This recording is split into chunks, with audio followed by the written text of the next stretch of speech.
की सद्गुरुदेव भगवान की श्री वेद व्यास भगवान की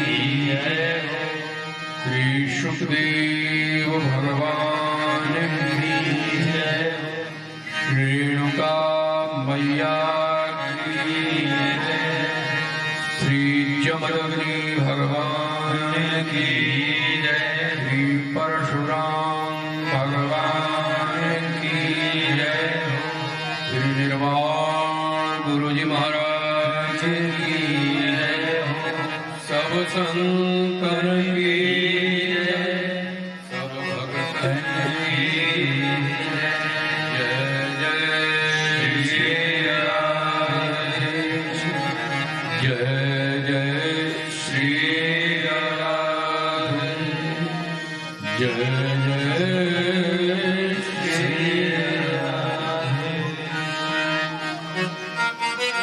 आप सभी का अभिनंदन स्वागत। सबके भीतर विराजमान इस परम चैतन्य परम शक्ति पराम्बा ललिताम्बा राजराजेश्वरी भगवती स्वरूपा और स्वयं ही भगवत स्वरूपा भगवान को मैं प्रणाम करता हूँ। नवरात्रि है माँ, वो चेतन है और हमारे अंदर उसकी चेतन है। वो चेतन है और हमारे अंदर उसकी चेतन है। क्योंकि चेतन को हम न जान सकते हैं न देख सकते। सूरज को हम देख नहीं सकते लेकिन उसकी किरणों को तो देख सकते। सूरज हमारे पास नहीं आ सकता क्योंकि हम जल जाते हैं, लेकिन उसकी किरणें जलाती हैं, तपाती हैं, अन्न को पकाती हैं।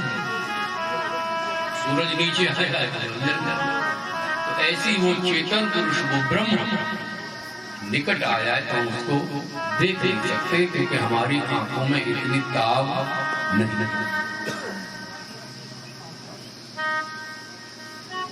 उसकी जो उपाधि है उससे हमारा काम चलता है। इसलिए ब्रह्म को देख लेंगे बेकार की बात नहीं।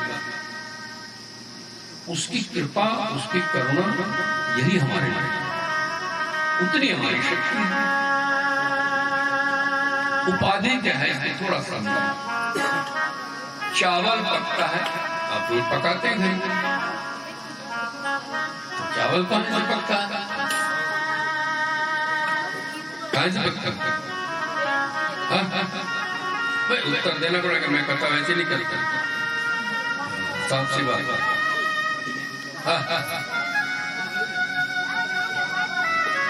बोलो मास्टर जी, आग से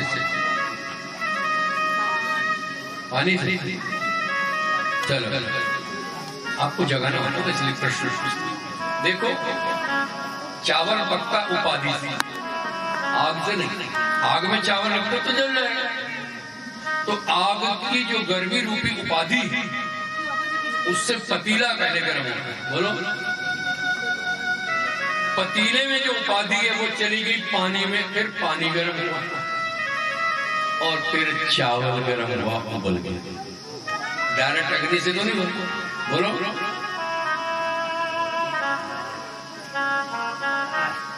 सूर्य की उपाधि है किरणें और ब्रह्म की उपाधि चेतन है। अब समझ में आ गया? उसकी चेतना हमारे अंतःकरण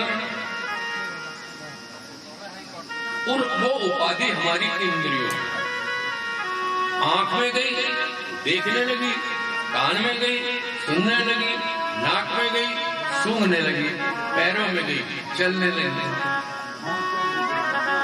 मगर ये तो नहीं है कि आप उपाधि से काम चलाएं और जो उपाधि का मालिक है उसे भूल जाए।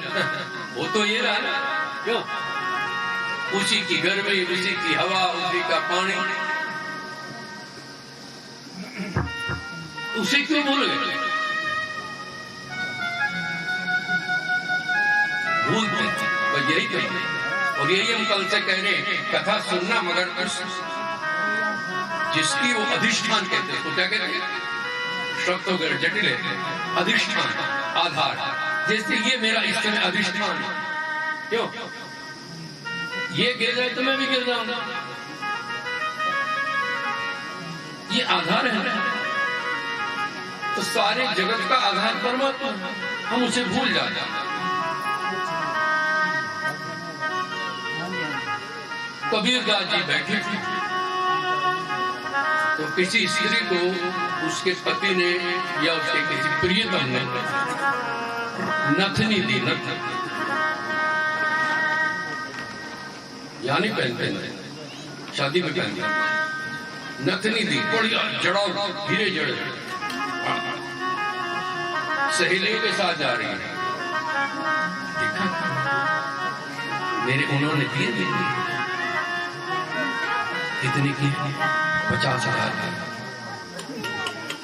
सबको देखो, कबीर देखा, समझे? सखिया भी बड़ाई कर रही है, वो तो लट्टू हो रही जैसे मिली। उन्होंने दी तो कबीरदास जी ने लिख दिया एक दोहा, सुनो कि नथनी दीनी यार ने, पति है प्रीतम कोई, कि नथनी दीनी यार ने तो चर्चा बारंबार पर नाक दियो करतार ने, और ताको दियो बिसा। बोलो भाई, नथनी कहाँ पहनती हो?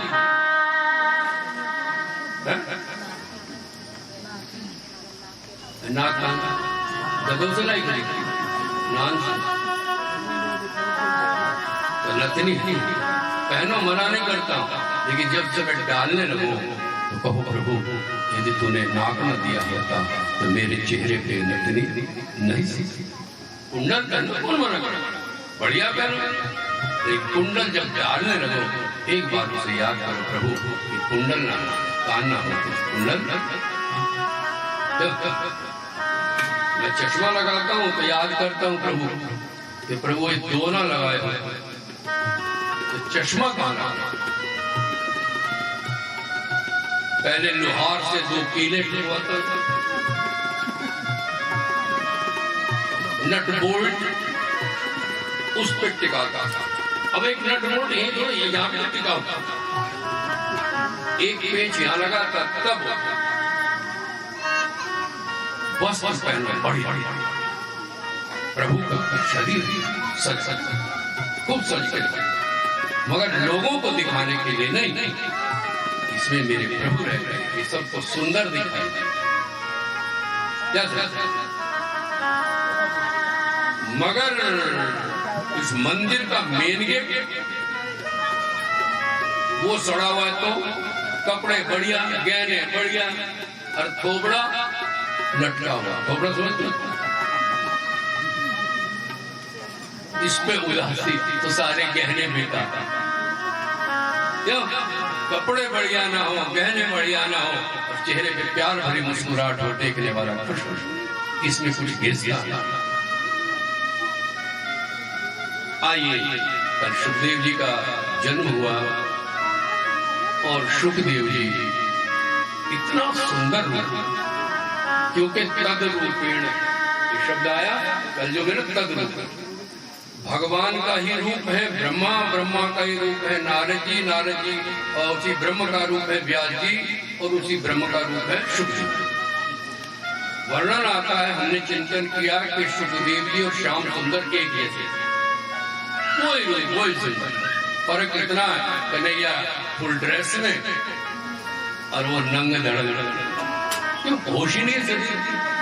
आत्माराम तो कपड़े का क्या मतलब, मगर सुंदरता क्या क्या। अब 12 साल तो घर में बिता चुके थे, तो बाहर निकले तो 12 साल के होंगे, माँ का दिल भराया है। पिता ने कहा गले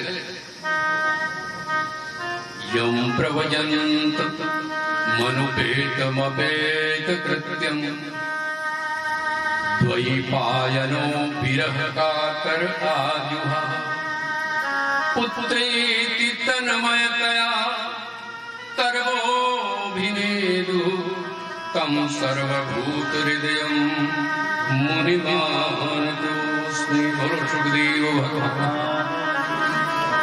चल अरे बेटा पुत्रेति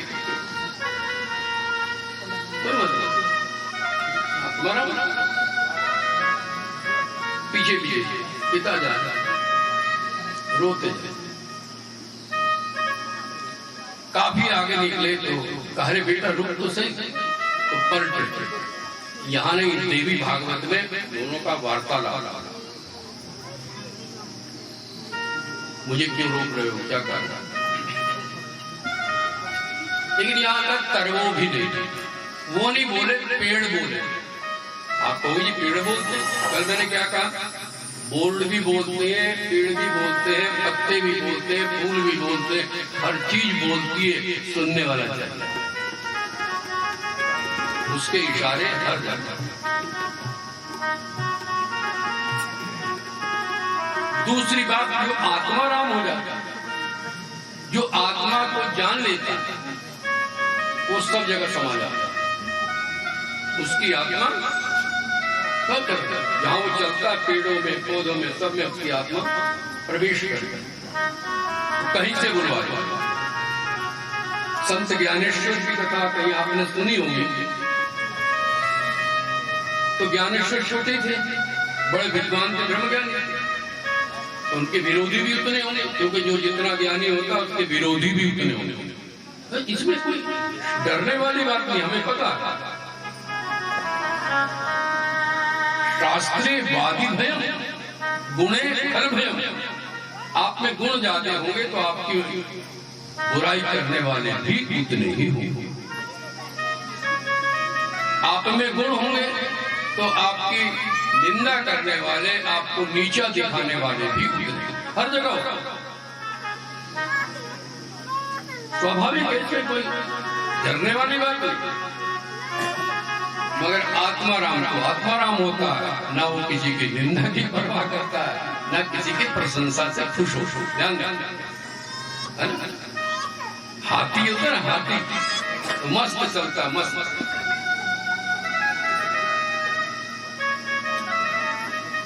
अब गांव के लोग बड़े सीधे होते हैं, तो उसको गणेश मानते। गणेश जी आगे, हाथ जोड़ो बच्चों, हाथ जोड़ो, गणेश जी आ जाओ।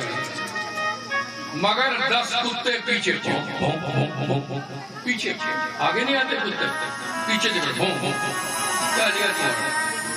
मगर हाथी ना तो पीछे मुड़ के देखता है उन कुत्तों को, और जो उनको प्रणाम कर रहे हैं ना उनके पास रुकता। ध्यान मस्त।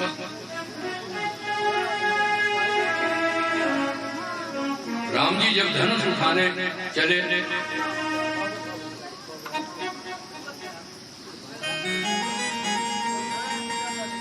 मस्त मंज कुंजर गावे, जैसे मस्त हाथी चलता ऐसे। क्यों? वो राजा लोग बुराई कर रहे, ये चले लाड साहब धनुष उठाने, हमसे तो उठा नहीं इतने बड़े बड़े, ये कोमल सुकोमल है, किसी की तरफ नहीं देखा।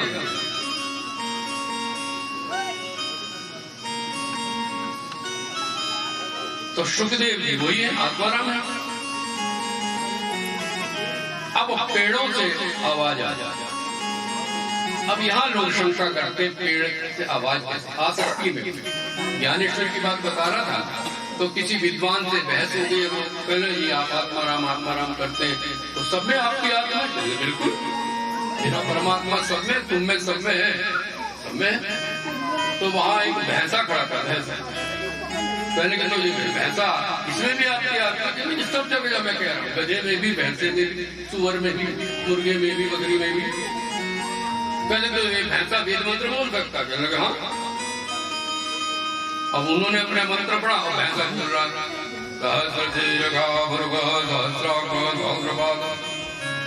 चक्र ताजी घटना है, पुरानी। पेड़ बोल सकते, लेकिन मैं दूसरे ढंग से पेड़ को बोलता हुआ दिखाता हूं। जा रहे हैं आगे सुखदेव जी, पीछे व्यास जी। तो कुछ बच्चे आम के पेड़ पे पत्थर मार रहे थे, आम तोड़ रहे थे, पके हुए आम। तो उन्होंने पत्थर फेंका, पत्थर आम पे नहीं लगा। देखो मजे की बात, अचानक ही पेड़ पे से आम धड़ धड़ धड़ धड़ धड़ धड़ बहुत सारी गिरी। बच्चे झोली भर व्यास जी की निगाह पड़ा, उन्होंने पढ़ लिया। क्या पढ़ा? सुनो क्या पढ़ा। व्यास जी, तुम इस एक बच्चे के पीछे मोह में पागल हो गए। ये आम भी हमारे बच्चे हैं। जो बोलो, फल पेड़ का बच्चा है कि नहीं? जानो, फल पेड़ का बच्चा है, अखरोट पेड़ का बच्चा है, उससे पैदा हुआ। इन बच्चों की खुशी के लिए हमने अपने सारे बच्चे, अपने फल इनके ऊपर निछावर कर दिए, फेंक दिए। क्या एक बच्चा आप दुनिया के कल्याण के लिए नहीं दे सकते? व्यास जी बोल, पढ़ लिया ना पेड़? बोलो, पेड़ भी बोल।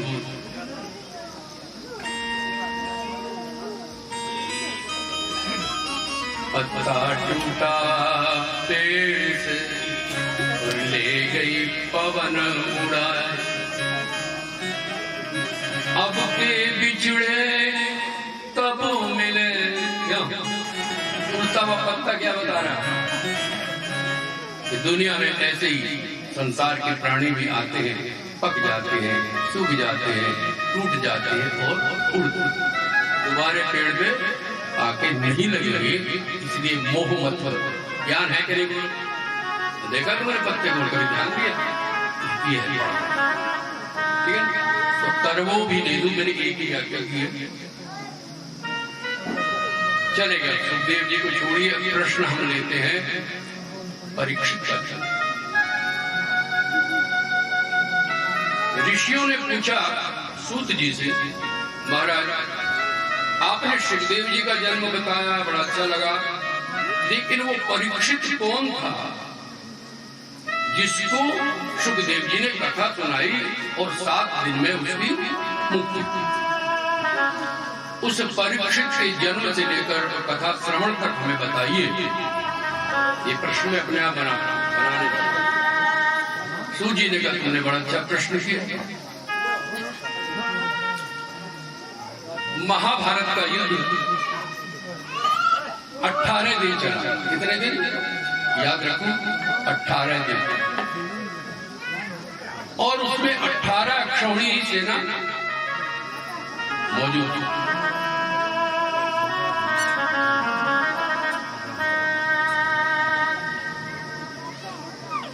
एक अक्षौणी में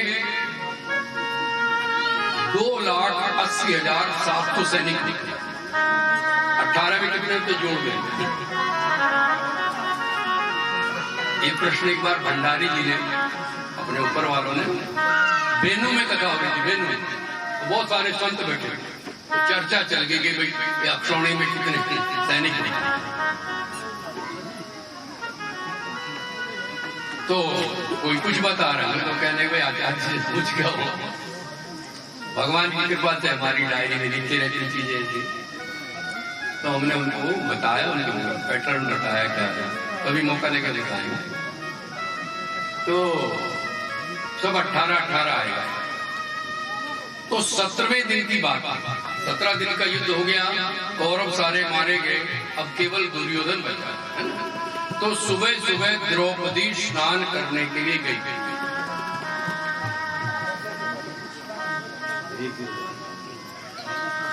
तो स्नान करने के नदी पे जाते थे, पहले बात तो होती नहीं, नदी पे कोई पे स्नान करती स्त्रियों का घाट अलग होता था। तो द्रौपदी नहा के बाहर निकली और उसके लंबे लंबे केश, पहले बड़े लंबे केस होते थे, लटकते थे पैरों से, भारी ऐसे हाथों में लिए हुए। एक कल्पना है हमारी, ऐसे हुआ ना, बाल हाथ में पकड़े हुए, उनसे बूंदे टपक रहे, और वो नहा के जा गया। सामने से दुर्योधन की पत्नी नहाने आ रही है। क्या द्रौपदी को देखकर दुर्योधन की पत्नी ने ताना मारा।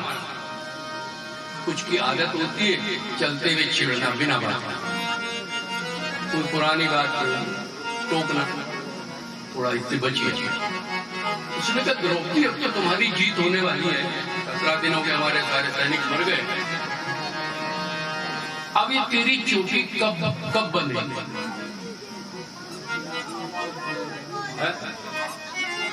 तो द्रौपदी का ध्यान उस सीन पे गया। कौन सा? जब भरे दरबार में द्रौपदी को दुशासन घसीट के वो रजस्वला थी, तो एक वस्त्र में रहते हमारे, उसी में गए। वो कह रही भैया क्या कर रहे हो, कहां ले जा रहे हो? तो हमारी दासी सभा में लाए पति बैठे हैं, गुरु बैठे हैं, पूरी समझ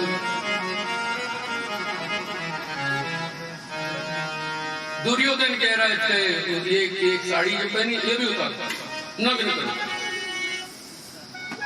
जंगा में बिठाओ में, ये हमारी दासी।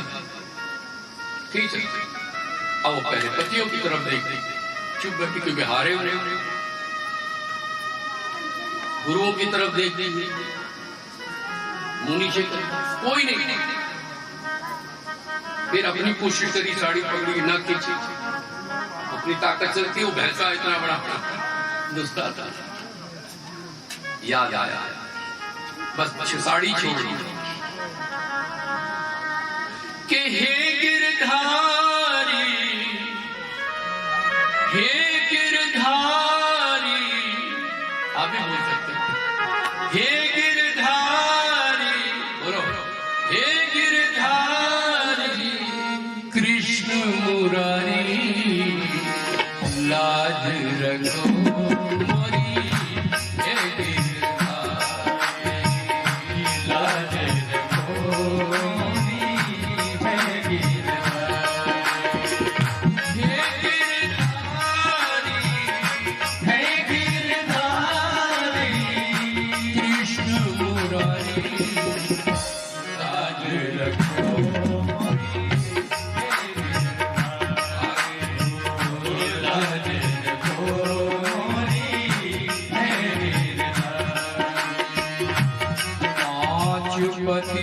सिर नीचे किए हैं, पांच पति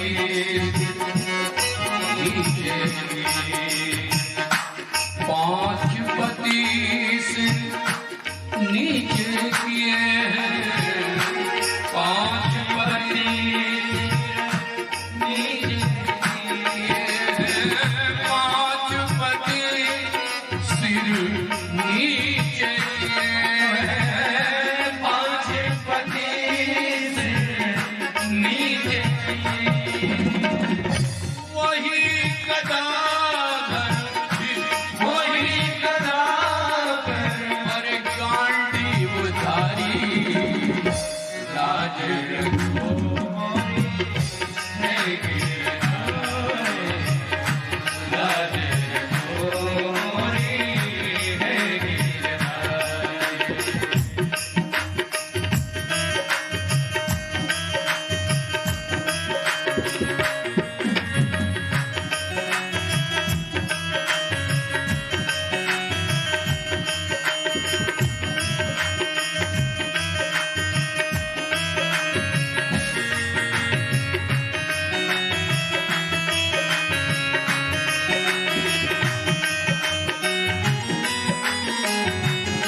बैठे हैं, गुरुदेव क्यों चुप बैठे,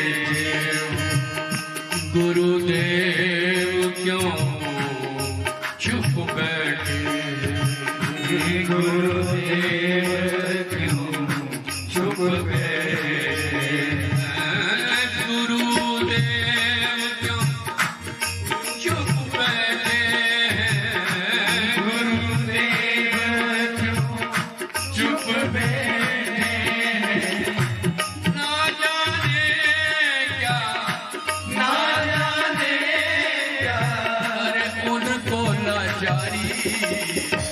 लाज रखो मोरी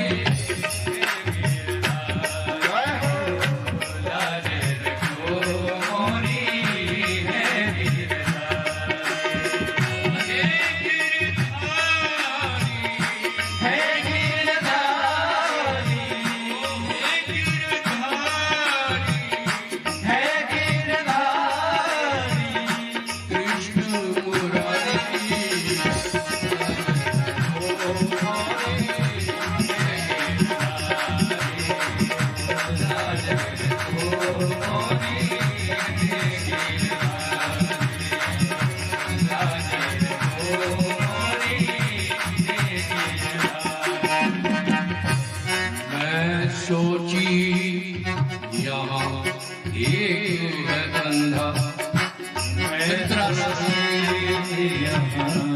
एक है अंधा मैं सोची यहाँ एक है अंधा मैं सोची यहाँ एक है अंधा मैं सोची यहाँ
देर नहीं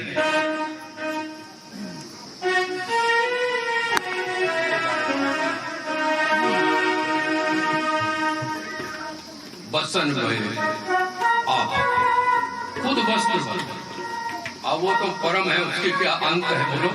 कब तक खेलता बेहोश होके गिर गया दुशासन, मुखियाना साड़ियां थकया दुशासन, मुखियाना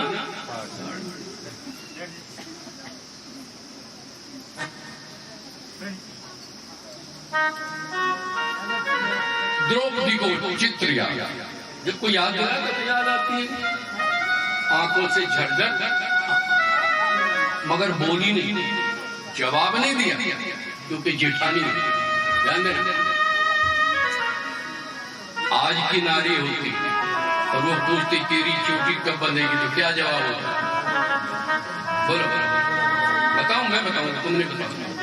वो कहती तेरी चोटी कब बनेगी, वो कहती जब तेरा कसम मरेगा तब बनेगी। जैसे को तैसा जवाब, लेकिन मर्यादा हमारे भारत की बड़ी है।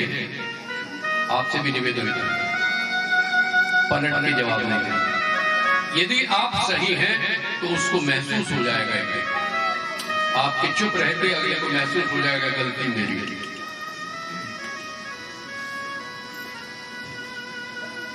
और वो रोती जा रही, ये सीन मैं बना रहा हूं, रोती जा रही, तो रोते हुए रास्ता दिखता नहीं है, आंखों में आंसू है, तो कहां जाना।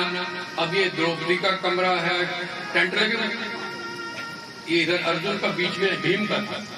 तो रोती रोती जा रही थी और भीमसेन उस दिन वर्जिश कर रहे थे, तेल लगा हुआ बदन पे। आज तो मैंने आखिरी काम कर देना, फैसला कर देना। दंड बैठक लगा रहे, पसीने में तर, और द्रौपदी गलती से उधर चली गई। उसे पहले तो रो रही थी और जाते भीम से टकरा गया।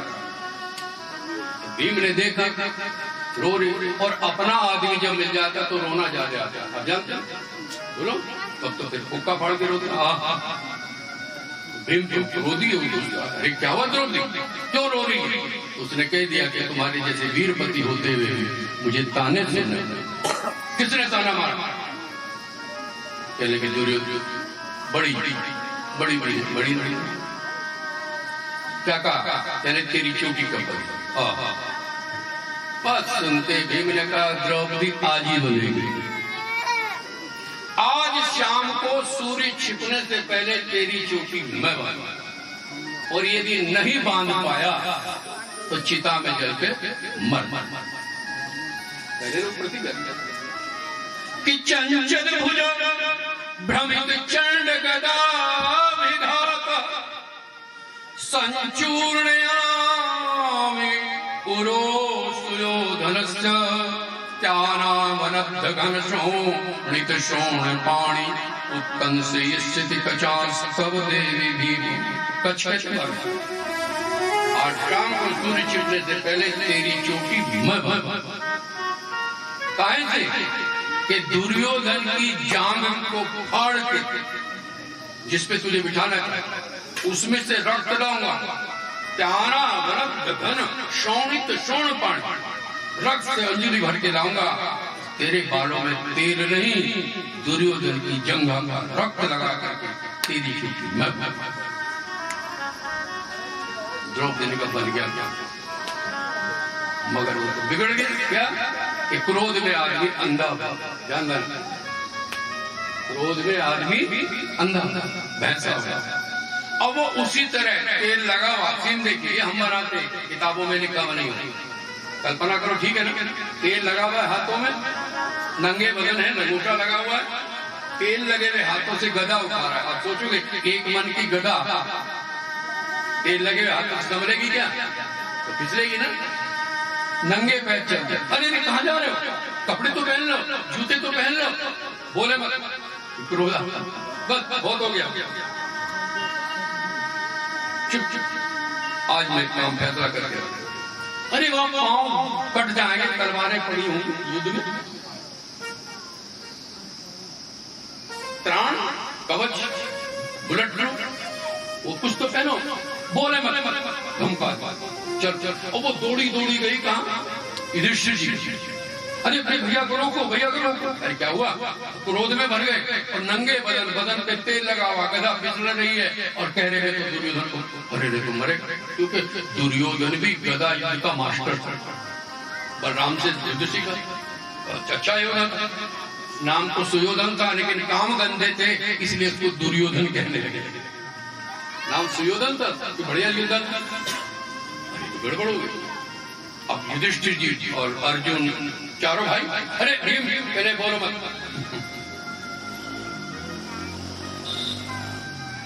भैया आज पहली बार भैया तुम्हारे कारण ये हमारी दुर्गति हुई, हर जगह तुम चुप रहो।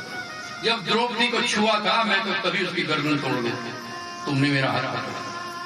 तुम्हारे कारण 12 वर्ष वनवास में, 1 वर्ष अज्ञातवास में मुझे हलवाई बन के रहना पड़ा, अर्जुन को नाचने वाली बन के रहना पड़ा, द्रौपदी को सेवा करने के लिए रहना पड़ा, के लिए तुम्हारी।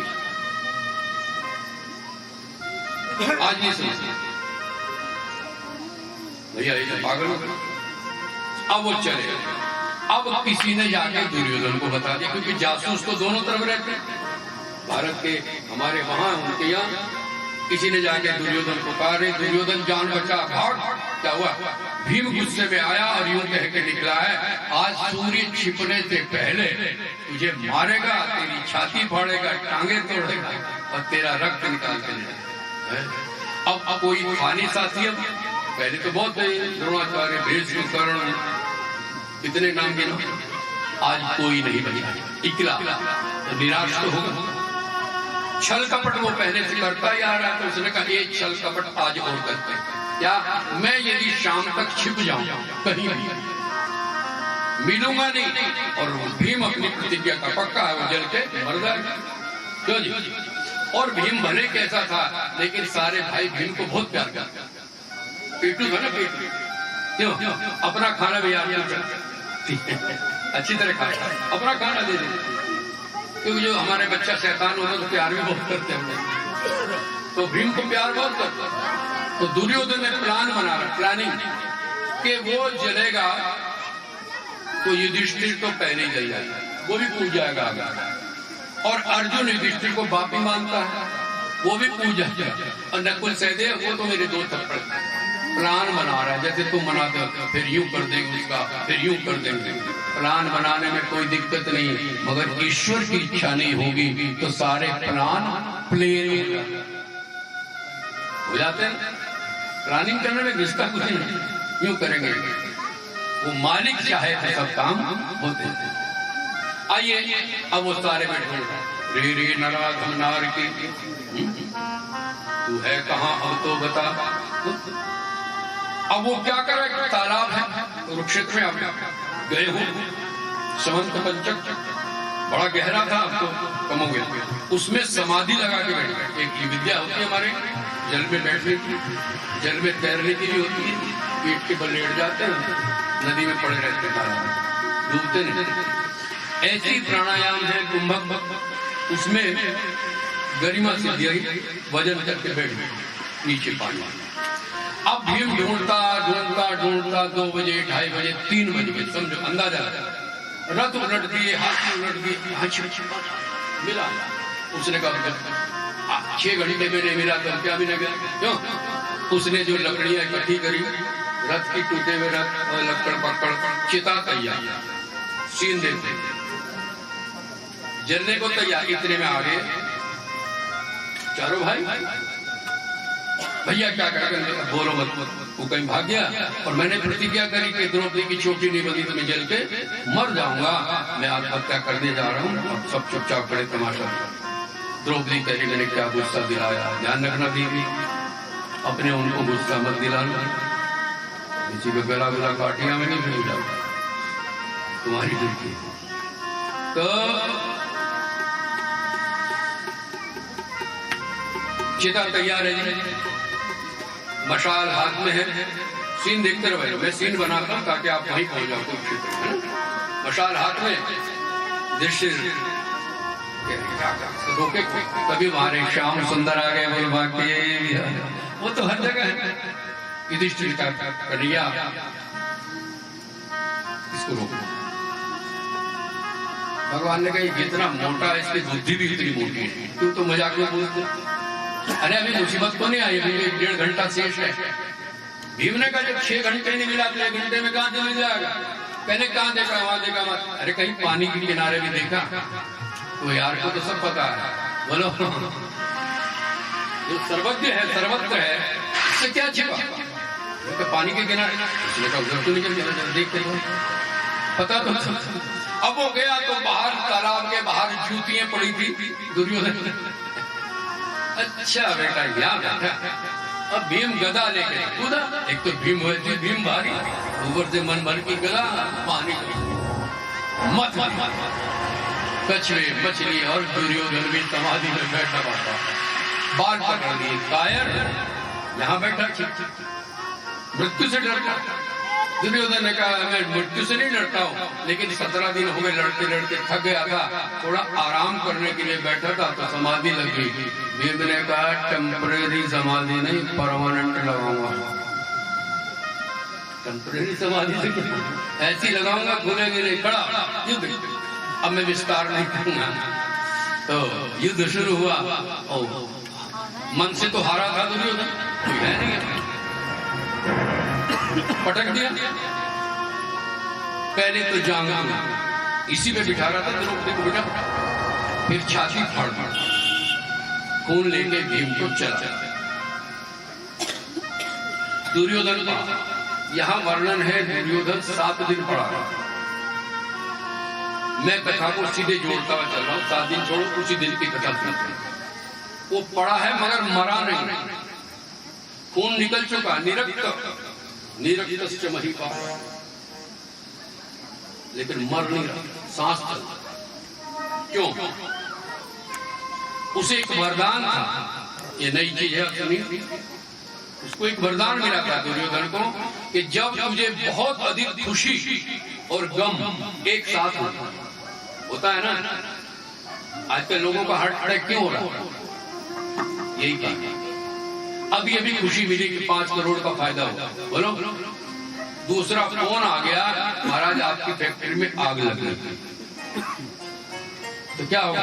अभी तो हार्ट यूं फैला था, अब यूं हो गया। अब इतना सा तो दिल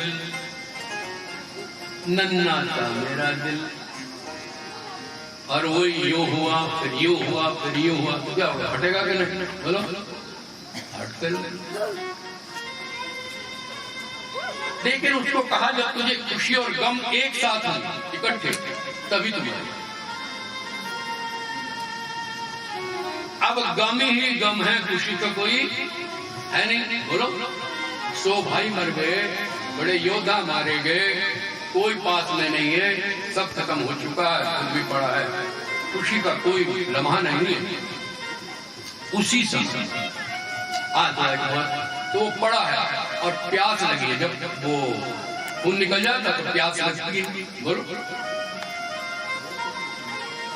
तालाब पीछे है, सीन देखो, तालाब यहाँ है और वो यहाँ पर, मगर सड़क नहीं सकता। पानी यही है मगर पानी देने वाला कोई। ये वही दुर्योधन है जिसको कृष्ण समझाने गए थे दूत बन करके कि भैया असलियत में राज्य तो पांडवों का। अब महाभारत नहीं पढ़ते इसलिए समझ नहीं। पांडु को राज्य मिला, अंधे को तो राज्य मिलने चले। पांडु को राज्य मिला, हालांकि वो बीमार रहते थे, पी लिया था, लेकिन आंखें थी, बोलचाल थी। पांडु को राज्य मिला, लेकिन उन्होंने धोखे से उनको जंगल में भेज दिया और राज्य पे कब्जा कर। कृष्ण का राज्य तो पांडवों का, लेकिन चलो तुम उनके भाई हैं, मैं उनको मना लूंगा, आधा उनको दे दो और आधा तुम ले लो। ये मनुष्यता क्या है? और तुम क्या हो?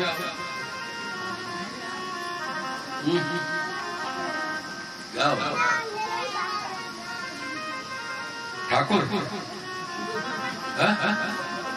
अरे बोलना, ठाकुर हो गए नहीं, है ना? पक्का इंसान नहीं हो, ठाकुर हो, इंसान नहीं हो।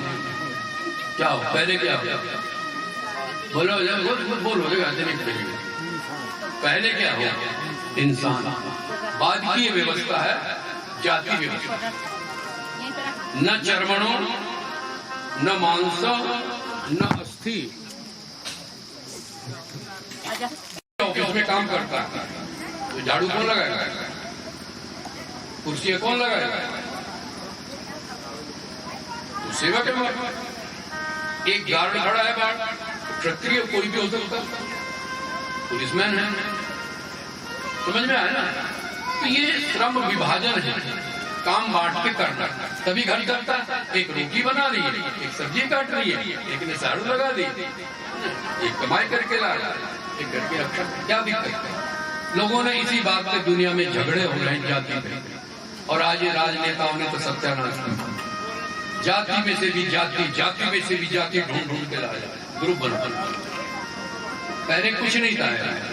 और मैंने अपने जीवन में मुसलमान भी, हमारे नौकर थे उधर मामा जी के हशीम चाचा बोलते थे उनको, मतलब मुझे बच्चे को खेत में ले गया, अरे कहाँ गया, अरे कहाँ गया, वो कहाँ गया? पहले मैं हशीम वो ले गया, हशीम ले गया, हाँ ठीक है। और आज बोलो क्या होगा? चाचा ताऊ करके रहते थे, कोई हो किसी जाति का होगा, रहते थे ना। अब क्या हो गया?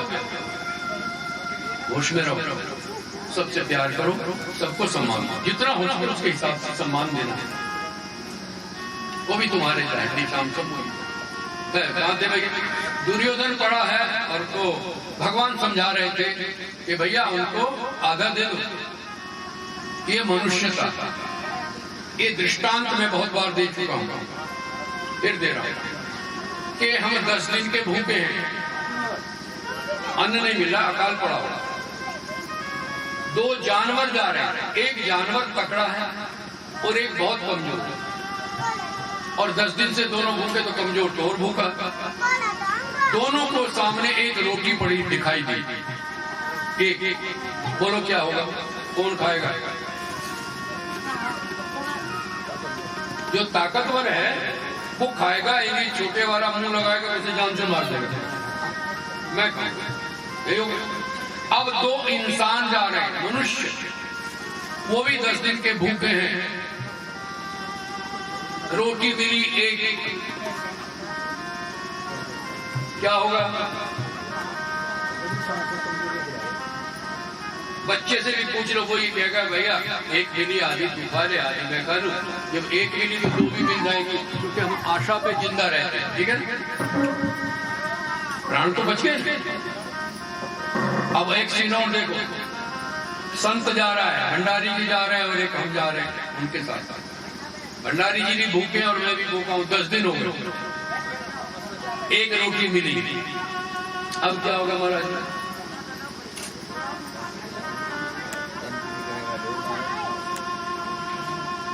संत कहेगा बेटा एक मिली तू खा ले, मेरा तो रब मालिक है, मैं तो पानी पी लूंगा, उसकी इच्छा होगी तो मिलेगा, नहीं तो।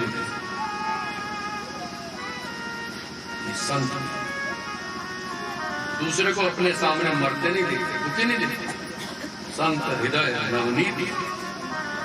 तो संत मत बनो, जरूरत नहीं है, मगर जानवर भी ना बनो, दूसरे को मार के छीन लो। इंसान बनो, आधी तू खा ले, आधी सारे मुकदमे आज ही खत्म हो जाए ना। इतनी जमीन मेरी, उसी पे मुकदमा, उसी पे कत्लेआम। जमीन किसी के साथ आज तक न गई न जाए। नए के नापि समम मुगद्दा वसुमती, किसी के साथ ना। राजा भोज का नाम सुना होगा।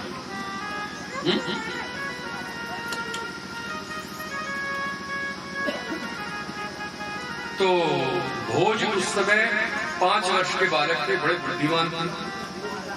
उनके पिता की मृत्यु होने लगी तो उन्हें अपने छोटे भाई मुंज, क्या नाम था उसका? अरे याद रखो, कहीं काम आया। अभी तो कह गए, आचार्य जी ने बताई थी बात। क्या नाम था? मुंज। उसके हाथ सौंप गए कि बड़ा हो जाए तो गद्दी इसको दे देना, तब तक तुम संभाल ले। लेकिन लालच सबको होता है, क्यों नहीं? एक दिन ज्योतिषी आया, ज्योतिषी से पूछा जरा बच्चे को भाग्य देख। ज्योतिषी ने कहा ये लड़का राजा बनेगा। देखा थी, मुंजे ने कहा इसे मारो।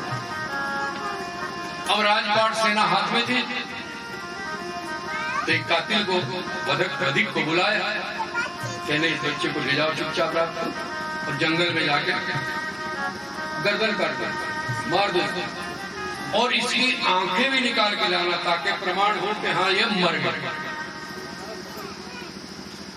भाई ऐसा ना दया आ जाए बच्चे पर छोड़। वधिक ले गया, मैं लंबा नहीं करूंगा। जंगल में, घोर जंगल में ले गया, बच्चा चला गया, और पेड़ के पास जाके वधिक ने तलवार निकाली। भोज ने कहा आप क्या करना चाहते हैं? वो रोने लगा, जो बहुत प्यारा बच्चा था, अपने राजा का बेटा। कहने लगे राजकुमार क्या बताओ, ऐसे ऐसे मामला है, तेरे चाचा ने हमें तेरी हत्या करने के लिए ऐसा काम किया है, मेरा तो हाथ नहीं। जो कहा राजा ने कर, लेकिन एक 2 मिनट का टाइम दे दो, मैं पत्र लिख रहा हूँ, ये पत्र मेरे चाचा को दे। पत्ता तोड़ा बड़ा सा, और अपनी जान, तलवार लेके जान को काटा। वीर बालक थे, तो एक लकड़ी से एक पत्र लिख दिया और उसको दे दिया। अब मेरी गर्दन काट। उस वधिक ने मारा नहीं, उनके कपड़े उतारवा लिए, उसको छिपा दिया, और एक हिरण को मार के उसकी आंख, क्योंकि बच्चे की आंख और हिरण के, मैंने आंख के बारे में कल सबको बताया था ना कि जानवर, मांसाहारी जानवरों की आंखें गोल होती हैं और जो शाकाहारी होते हैं उनकी लंबी होती है। हिरण की आंखों की तो उपमा देते हैं, मीनाक्षी हिरण की आंख वाली। तो छोटे हिरण के बच्चे की आंख नहीं। राजा के पास गया, राजा मार दिया उसको, ये पकड़े लो, दोनों हिरण का लगा दिया, ये उसकी आंखें। लेकिन उसने एक पत्र दिया। उसने पूछा मरते हुए कुछ कहा? उसने नहीं, एक पत्र दिखा।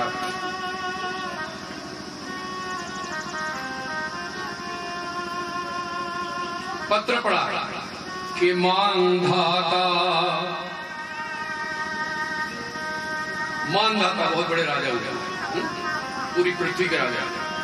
च महीपति, राम मानधाता जैसे महीपति।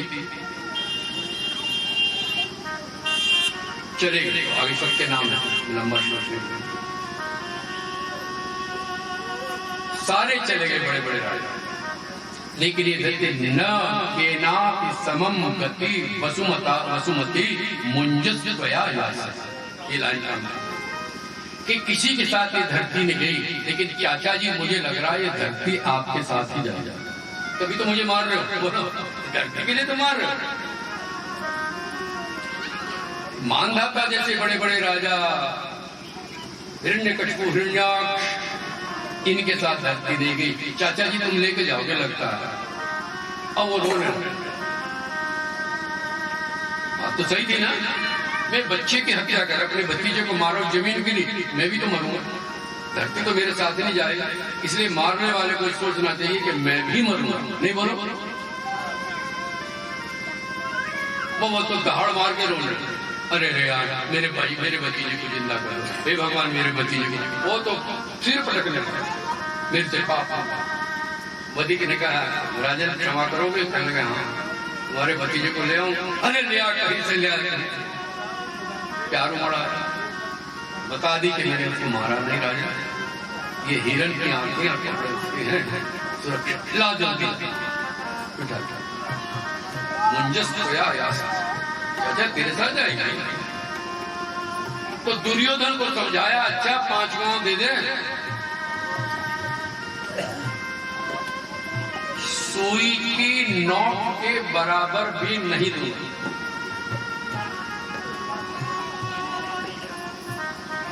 आज वही दुर्योधन जो सुई की नोक के बराबर भूमि नहीं दे रहा, सारी भूमि मेरी है, ये मेरी कहने वाला लंबा पड़ा है, पानी पास में है, मगर कोई पानी देने वाला। तो जब इतने बड़े वीर का ये हाल है, तुम्हारा और मेरा क्या होगा ये बताओ। ये कथा मत सुनो, मैं कथा नहीं सुनाता, मैं कथा में जो रहस्य है वो आपके साथ, ये हमारे लिए है।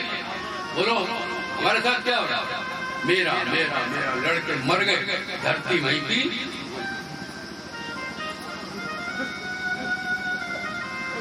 आज मैं बैठा, कोई और बैठा।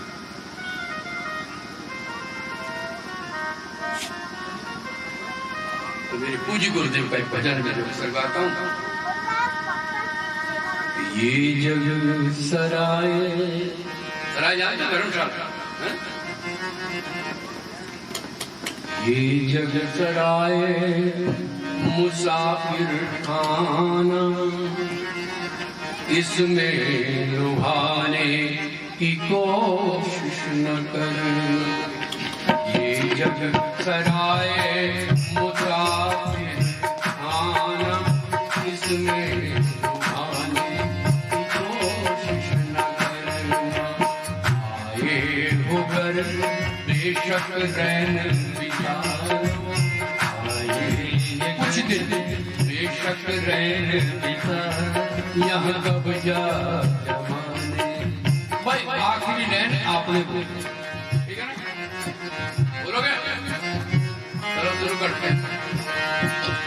ये जग सराय मुसाफिर खाना, ये जग सराय मुसाफिर खाना, इसमें लुभाने की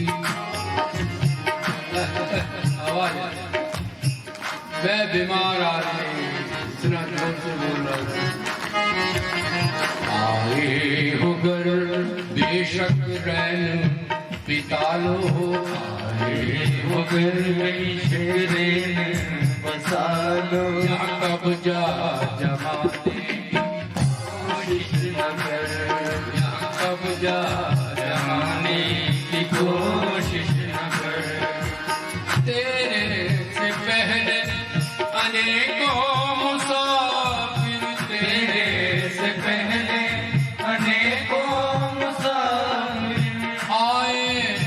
कमाए खाए चले गए, आए कमाए और खाए चले गए, और ना खुद रहे ना गए साथ लेकर, ना खुद रहे ना गए साथ लेकर, तुम भी ले जाने की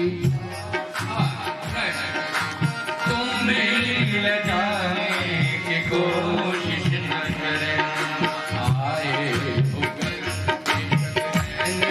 बिता लो, आए होकर भी पिता यहाँ कब्जा जमाने कोशिश, कब्जा जमाने की कोशिश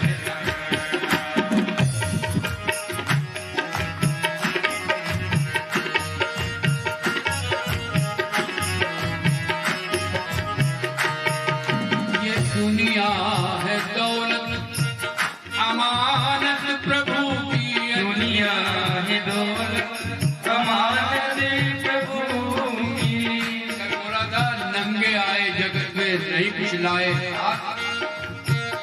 जो कुछ अब है बाद में उसी को नखरे में जाते, क्यों मर गए कफन भी उतार लिया, यदि तुम्हारे पास अंडरवियर है मरते समय वो भी प्रॉफिट में है, लेकिन बोलो एक तौलिया ही है कॉफी, वो भी फायदे में लाए थे नहीं। ये दुनिया है दौलत अमानत प्रभु की, दुनिया है दौलत अमानत प्रभु की, ना है किसी की ना होगी किसी की, ना है किसी की न होगी किसी की, और पहले कभी भी हुई ना किसी की, पहले कभी न रावण हुई हिरण्याक्ष हिरण्यकशिपु पहले कभी भी हुई ना किसी की, पहले कभी हुई ना किसी की, इसे अपनी बनाने की कोशिश दिल अपनी बनाने की कोशिश न करें, आए बेशक रहने का, आए हो गए शीश देन विसार, यहाँ कब्जा जमाने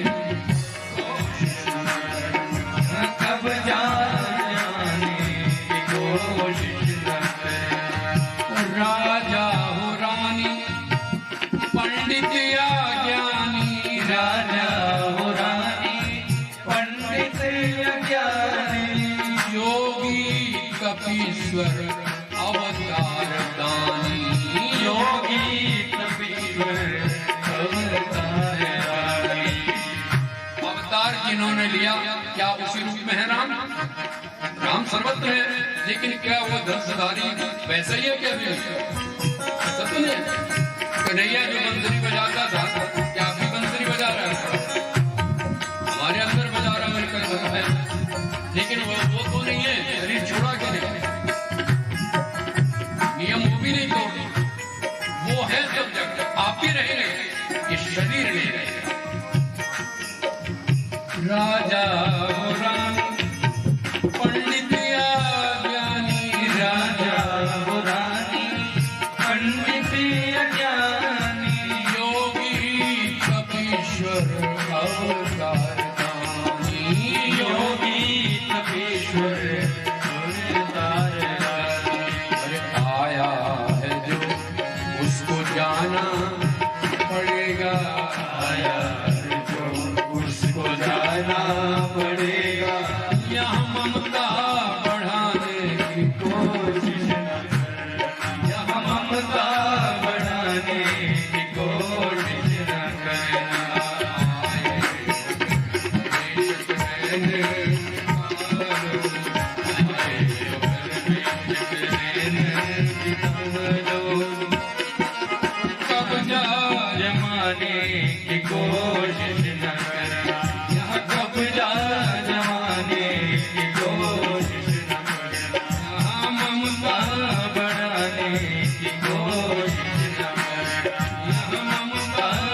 पानी। उसी समय अश्वत्थामा द्रोणाचार्य के पुत्र अश्वत्थामा ब्रह्मास्त्र उनके पास है, बहुत बलवान है, बड़े ज्ञानी हैं। वो आए, प्यास लगी क्योंकि पहले उन्होंने युद्ध भूमि में देखा, लाशें पड़ी हुई हैं, रथ टूटे पड़े, हाथी मरे पड़े, खून खराबा। प्यास लगाई, पानी पीने तालाब पे आए तो उनके कानों में आवाज पड़ी पश्चिम साइड में, पूरब साइड से पानी पी रहे, पश्चिम साइड पानी पानी। कौन बोल रहा? दुर्योधन। पानी हल्की मरी रहा, कान खड़े हुए, अरे कोई प्यासा पड़ा है। दौड़ के आए तो देखा दुर्योधन। अरे दुर्योधन, तेरी ये दुर्दशा क्या हुआ? तो रोते हुए दुर्योधन ने कहा, मेरे 100 भाई मर गए, सारे परिवार बड़े बड़े योद्धा मर गए और आज भीम ने मेरी दुर्गति की। मैंने अपने भाइयों की लाशें देखी, भीम ने उनकी छाती फाड़ी मेरे सामने, गर्दन तोड़ी, दिखा दिखा के तोड़ी। दे दुर्योधन, मगर पांडव एक नहीं, एकम। आप आबाद, अब मैं किस्सा सुनाऊंगा। ये युद्ध से चले गए थे 13वें दिन, जो कथा लंबी हो जाएगी, शायद आपको याद है। थोड़ा झगड़ा था, कर्ण कहता मैं सेनापति बनूंगा, द्रोणाचार्य के मरने के बाद ये अश्वत्थामा सेनापति बनना चाहता था, लेकिन दुर्योधन ने कर्ण को बना दिया, तो ये नाराज होकर चल गए। तो कथा लंबी है, चीड़ याद कर लेना, आप सब सुन चुके हो। तो आज आए लौट के, युद्ध समाप्त हो गया। आप कहाँ चले गए थे? कहने पता नहीं, मेरे दिमाग में कुछ खराबी, गुस्सा आ गया। आया नहीं, मेरे श्याम सुंदर ने गुस्सा दिलाया। क्या समझ? किसी का नाश करना हो उसकी बुद्धि खराब कर दे, भगवान लाठी लेके नहीं मारता। क्या समझ? बुद्धि जब से हराम में, जिसकी विनाश करना हो मैं डंडा लेके नहीं आता, उसकी बुद्धि बिगाड़ देता। लेकिन ध्यान रखना, जिसकी बुद्धि भगवान में लगी है, इसकी बुद्धि बिगड़ेगी, उसकी नहीं बिगड़ेगी, ये भी ध्यान रखना। तो अब बता, मैं तेरे लिए क्या करूं? अश्वत्थामा ने, अब भी बता। ब्रह्मास्त्र है, कहने एक पांडव का सिर काट के दिखा दे, मुझे ठंडक पहुंचा। मैं आप प्रश्न पूछता हूं आपसे, क्या दुर्योधन ठीक कह रहा है? बोलो, उसे ऐसा कहना चाहिए? बोलो, एक क्या नहीं कहना है? नहीं कहना चाहिए। सारे मर गए, तू भी मरने जा रहा है, तो दूसरे का बुरा क्यों सोच रहा? जाते हैं। यहां मैं आपसे भी निवेदन करूंगा, पता तो नहीं हम कब चले जाएं, लेकिन यदि आपको लगे कि हमें जाना है, जाने वाले हैं, तो सबको माफ कर जाना और सबसे माफी मांग लेना। आप बड़े आराम से। वो जमाने की है, उसने मुझे यूं कहा था, सब छोड़ के जा रहा है, कि दिमाग में इतना बोझ पड़ा। चींटी चली ससुराल को, मायके के जा रही, चींटी चली नैहर को, नो मन काजल लाए। काजल कितना लगाया? वो तरह याद रखना। चींटी चली नैहर को, तो नो मन काजल लाए, हाथी दाबो बिगड़ बगल में, और ऊंट लियो लटका पर्स। फिर सुन लो, याद कर लो। चींटी चली नैहर को, नो मन काजल लाए,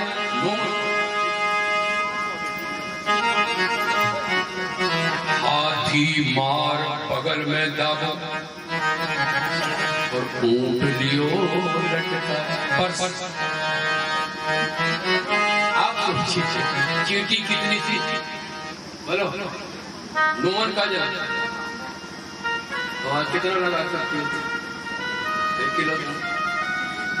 कहीं को भांड ले। ये क्या है? 9 मन आपके भी लगा। ये ईर्ष्या, ये राग, ये द्वेष 9 मन को कम बताया। इतना बोझ आपके दिलों में आपकी छाछी, आंखों में ईर्ष्या है, दूसरे को देख देख यह है 9 मन का जल। मैं कम बता रहा हूं, 9 मन नहीं है कोई। हाथी कौन है? तुम्हारा अभिमान। मैं सुंदर हूं, मैं पैसे वाला हूं, मैं ठाकुर हूं, बोलो मैं विद्वान हूं। ये हाथी बगल में लगा, बोलो। और ऊंट लियो लटका है तृष्णा। तृष्णा ये भी उसके पास इतना क्यों? बोलो लदा हुआ है कि नहीं? सोचना आज घर जा।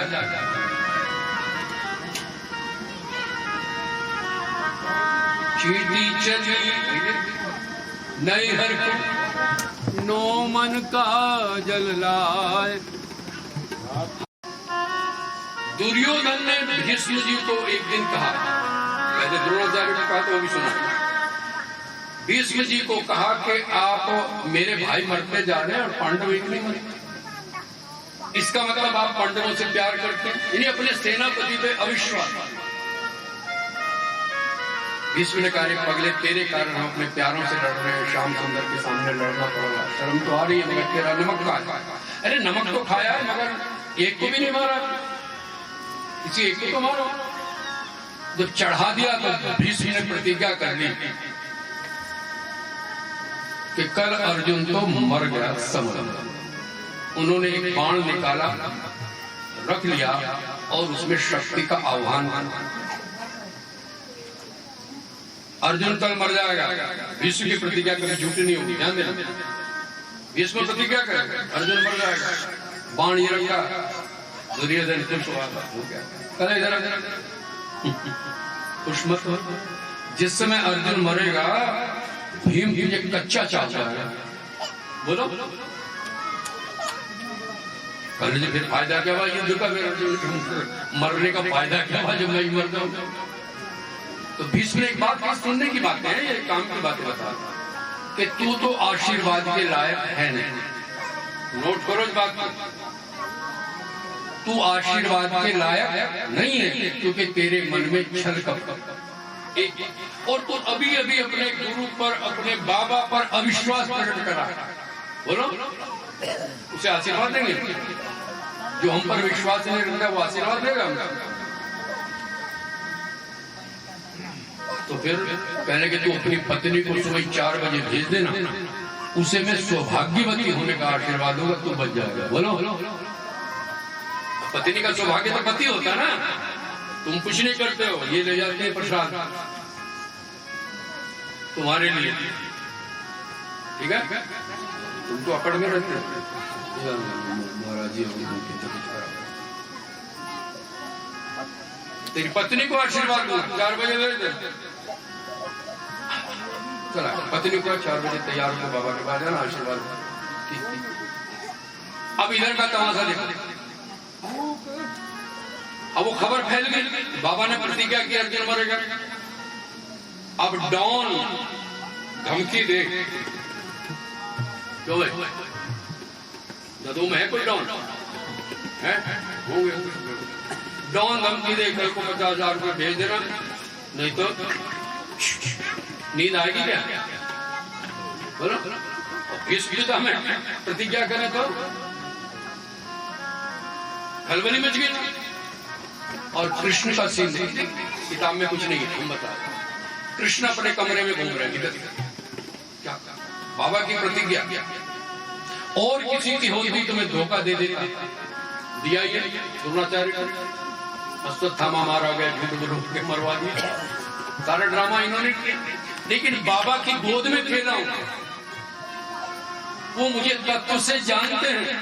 तत्व से जाना वो जानते हैं कि मैं ब्रह्म हूं, भीष्म जानते उन्हें मैं धोखा, लेकिन अर्जुन को बचाना भी मेरा कर्तव्य है। यार कभी इधर जाए कभी उधर जाए, कभी 3 बजे। अब भीष्म ने सोचा जब मेरा ये हाल है तो अर्जुन का क्या हाल होगा जिसे धमकी मिली। बोलो,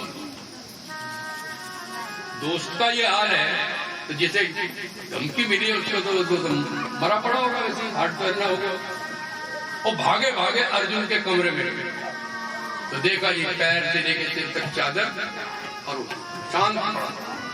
कन्हैया ने कहा तो गए, ये तो इसका तो हार्ट क्लैश हो गया, मैं बिल्कुल शांत पड़ा। तो भगवान ने छाती पे हाथ रखा, अरे अर्जुन, अरे अर्जुन। अर्जुन ने चादर, यार सोने भी नहीं देते यार। अरे तो जिंदा तो मरूं क्यों मैं, सोने नहीं देते।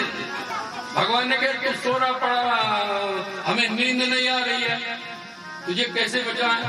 अर्जुन ने दोबारा चादर खींचते हुए कहा कि जिसकी रक्षा के लिए स्वयं भगवान जागते हो उसका भक्त सोएगा नहीं तो क्या रोएगा।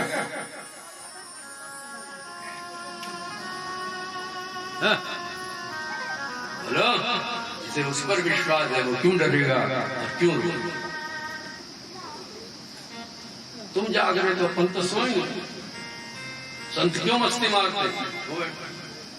मिले ना मिले जब चाहे सो गए, जब चाहे जाए। वाह वाह रे मौज फकीरानी, अविनाश में तो चलो आगे गए तो द्रौपदी घूम रही, क्यों जिसको विधवा होने का खतरा है वो सो जाएगी। बोलो बोलो,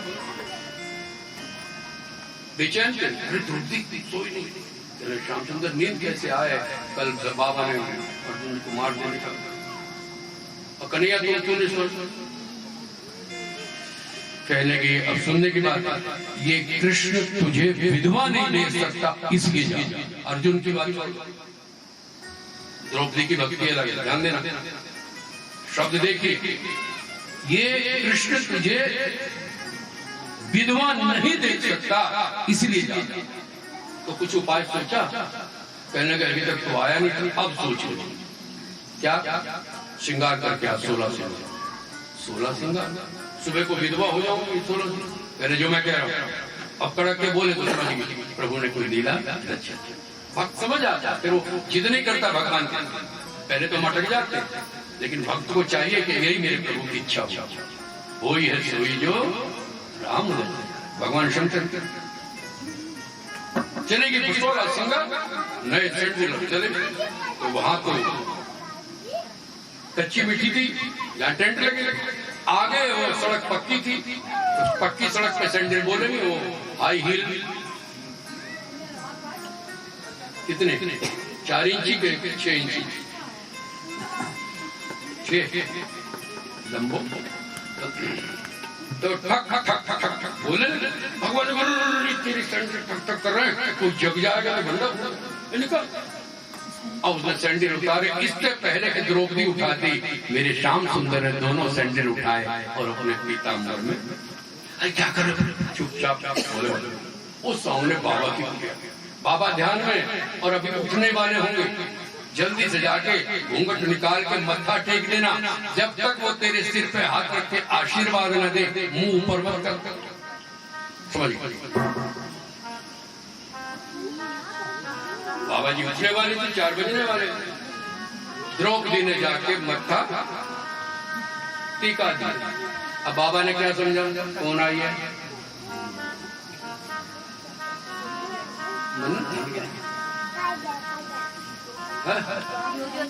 दुर्योधन की पत्नी को बुलाया था ना। अच्छा वो क्यों नहीं आई पहले ये समझ लो, फिर मजा आया है ना। चली वो भी थी तैयार होकर, जब जा रही थी तो दुर्योधन का मंजा रास्ते में था। अब या तो मंजा सरक गया, वो क्या कर दे कुछ पता नहीं, वो मंजा किसका सरका उसका कुछ पता नहीं, कुछ भी हो। द्रौपदी का घुटना लग गया मंजे में, जल्दी में मंजे पे लगा तो दुर्योधन की आंख आंख खोली तो 16 श्रृंगार में बड़ी सुंदर थी होगी पत्नी थी। तो हाथ पकड़ लिया, अरे आज तो गजब लग रही है, बुरा नहीं मानना, स्टाइल है मेरा। अब बेहतर बैठ, अरे बैठो नहीं बाबा का, अरे बाबा तो घर के नहीं 15 मिनट बाद खाता है क्या। मतलब खींचातानी हो रही, इधर खींचातानी हो रही है और उधर द्रौपदी ने मत्था टिका दिया। बाबा ने सोचा दुर्योधन की पत्नी है, दोनों हाथ सिर पे रखे क्या कहा, सौभाग्यवती भव, अखंड। द्रौपदी ने ऊपर करके कहा, रात वाली बात सच्ची होगी कि अब वाली। रात कहा था विधवा कर दूंगा और अब कह रहे अखंड सौभाग्य। अब बाबा तो चौंक गए, कहने के बेटी ना तो रात वाली सच्ची होगी ना अब वाली सच्ची होगी, जो तुझे लाया बस उसी की बात सच्ची होगी। बोल बाकी कहाँ है वो द्रौपदी। ये भक्त है ना आपस में जाते बाबा भाग।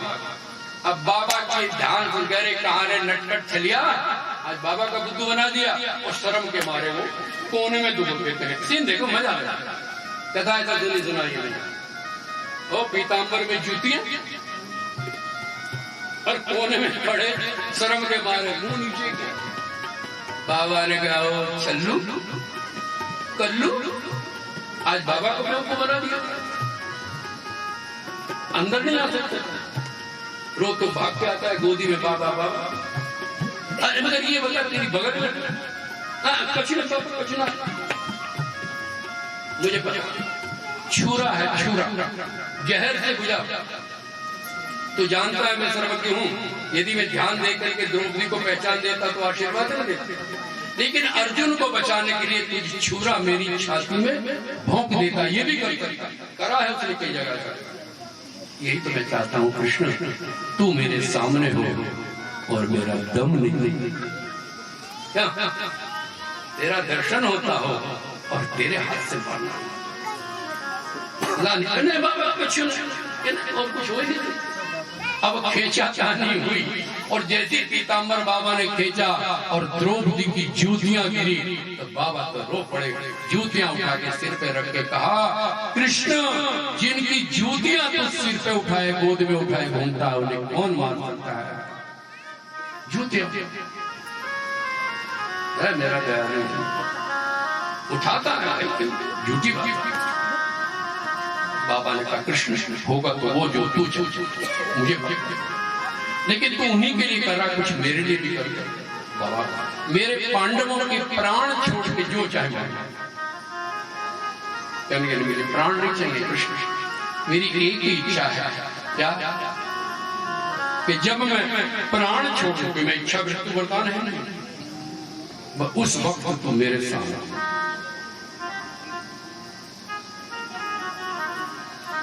और ऐसे नहीं वही बांसुरी हाथ में हो। दोबारा से क्या देखना चाहते हो बाबा कि मधुबन की लताओं में घनश्याम तुम्हें देखूं, मधुबन की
की लताओं में घनश्याम मेरे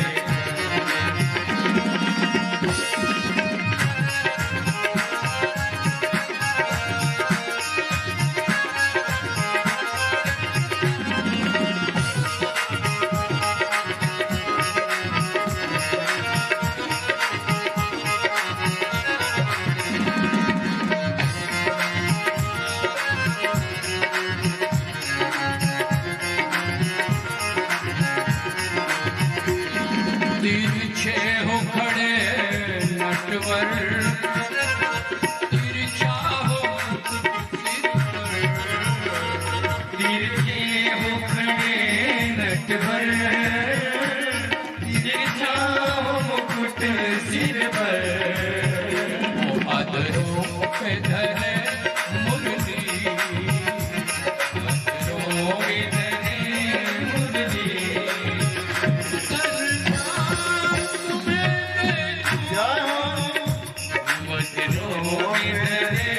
मुरली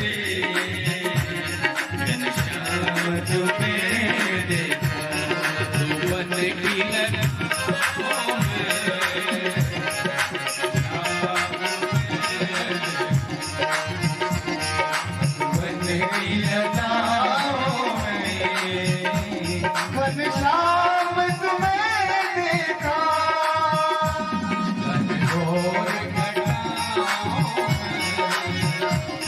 घनश्याम तुम्हें देखा जगनी की अवस्था में सन्मुख ही रहो मेरे जगने की अवस्था में सन्मुख ही रहो मेरे, सो जाऊं तो सपनों में सो जाऊं तो सपनों में तुम्हें देखा